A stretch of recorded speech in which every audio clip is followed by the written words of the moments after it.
महाराज आमची चूक झाली असे म्हणत कराड येथील छत्रपती शिवाजी महाराजांच्या पुतळ्यापासून यशवंतराव चव्हाण यांच्या समाधीपर्यंत नाक घासत दंडवत घालून केले आंदोलन। मान येथील महेश करचे याच्या अनोख्या आंदोलनाची कराडला मोठी चर्चा। मालवण येथील छत्रपती शिवाजी महाराजांच्या पुतळ्याच्या दुर्घटनेनंतर याचे पडसाद संपूर्ण राज्यभर पाहायला मिळत असतानाच साताऱ्यातील मान येथील महेश करचे या युवकाने महाराज आमची चूक झाली असे म्हणत कराड येथील छत्रपती शिवाजी महाराजांच्या पुतळ्यापासून ते ज्येष्ठ नेते यशवंतराव चव्हाण यांच्या समाधीपर्यंत तब्बल 3 किलोमीटर दंडवत घालून रस्त्याला नाक घासत आंदोलन केले। या आंदोलनाची कराडला मोठी चर्चा झाली। सिंधुदुर्ग जिल्ह्यातील मालवण राजकोट किल्ल्यावर काही महिन्यापूर्वीच उभारण्यात आलेल्या छत्रपती शिवरायांच्या पुतळ्याची दुर्दैवी घटना घडली। या घटनेने शिवप्रेमींच्या भावना दुखावल्या आहेत। या घटनेचा खेद व्यक्त करण्यासाठी मान तालुक्यातील महेश करचे या युवकाने आज अनोखे आंदोलन केले।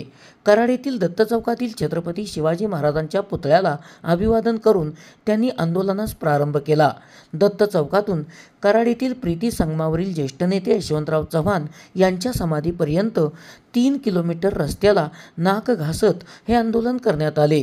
यावेळी आमच्या मतदानाच्या हक्कावर आले आणि महाराजांना लुटले, चूक झाली जनतेची म्हणून घेतो प्रायचित्त, महाराज आम्हाला माफ करा, तुमचा वारसा आम्हाला झेपत नाही असे फलक हातात घेऊन आंदोलन करण्यात आले। या आंदोलकांना नंतर पोलिसांनी ताब्यात घेतले आहे। SP ओरिजिनेटिव्हसाठी सुनील परीट, कराड। मालवण येथील राजकोट किल्ल्यावरील छत्रपती शिवरायांचा पुतळा जो की मागील 8 महिन्यापूर्वीच ज्याचं अनावरण झालं होतं तो कोसळलेला आहे। खरं तर ही अतिशय वेदनादायी बाब आहे। फक्त पुतळा कोसळलेला नाही तर महाराष्ट्राचा स्वाभिमान कोसळला आहे, महाराष्ट्राची अस्मिता कोसळलेली आहे, महाराष्ट्रातील जनतेचा विश्वास कोसळलेला आहे। या दुर्घटनेनंतर जबाबदार व्यक्ती ज्या पद्धतीने बेजबाबदार वक्तव्य करतायत, बेजबाबदार वर्तन करतायत, ती तर अत्यंत खेदजनक बाब आहे। केंद्र सरकार या दुर्घटनेची जबाबदारी राज्य सरकारवर ढकलू पाहते। राज्य सरकार या घटनेची जबाबदारी नौदलावरती झटकू पाहते। नौदल आणखी कोणावरती जबाबदारी झटकून मोकळं होईल।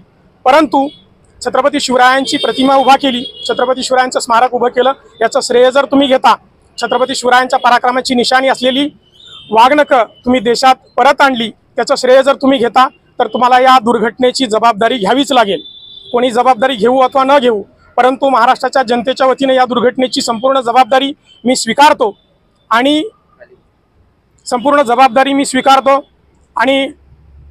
महाराजांची माफी मागतो की महाराज आम्हाला माफ करा, तुम्ही या महाराष्ट्राच्या मातीला स्वाभिमान दिला, तुम्ही आमच्यासाठी स्वराज्य निर्माण केलं, परंतु तुमचा एक पुतळा सुद्धा आम्ही नीटपणाने उभा करू शकलो नाही, त्यामुळे आम्हाला माफ करा।